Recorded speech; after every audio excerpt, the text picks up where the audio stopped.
रुगो खैरपुरी ने मीरपुर ख़ास से भी केतरनि इलाइक़नि जी अञा ताईं इहा ई सूरत हाल आहे। सिंधड़ी वेझो ॻोठ मिठा ख़ान शहर में बरसाती पानी बीठल आहे। फौती इस्माइल शर जो लाश पानी मां झागे क़ब्रिस्तान मुंतक़िल कयो वियो। ॻोठाणनि जो चवणु आहे त पाणी अञा ताईं ॻोठ में बीठल आहे। ॻोठ पाणी में बुॾल हुजण करे अधु किलोमीटर लाश पाणी मां झागे क़ब्रिस्तान पहुचायो वियो। हिंगोरनो टाउन बि पाणी में बुॾल आहे। केतिरा ई ॻोठ हिन वक़्त ताईं पाणी में बुॾल हुजण करे ॻोठाणा अचवञ में शदीद मुश्किलातुनि खे मुंहुं ॾियनि पिया। सिंधड़ी वेझो ॻोठ मिठा ख़ान शहर में हिक ॻोठाणे जी फौतगी थी। फौती इस्माइल शर जो लाश पाणी मां झागे क़ब्रिस्तान ताईं मुंतक़िल कयो वियो।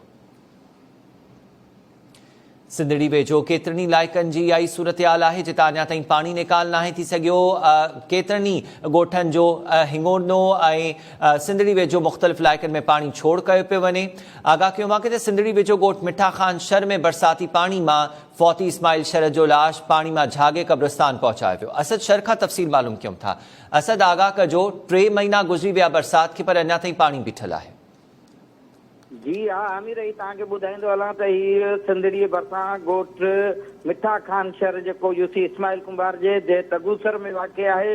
उते अॼु जेको आहे सो फौती इस्माइल शहर जीअं ई फौत थी वियो त उनजो लाश जेको आहे अधु किलोमीटर ताईं पाणीअ खां झागे ऐं तगूसर मदरसे में जंहिंजी जनाज़े निमाज़ अदा करे बाद में जेको आहे सो अबाणे क़ब्रिस्तान में उनजी खे तदफीन लाइ नियो वियो।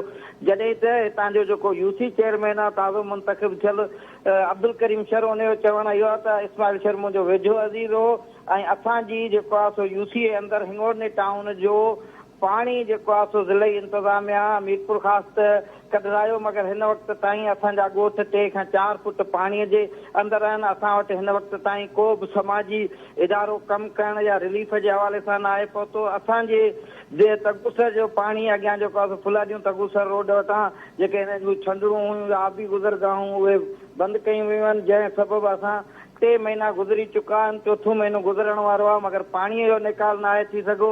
असां जेके आहिनि से लाश बि उहे पाणीअ मां झागे कढी रहिया आहियूं। इंतिज़ामिया बिल्कुलु बेवस बणियल आहे। असद, महिरबानी तफ़सील ॾियण जे लाइ।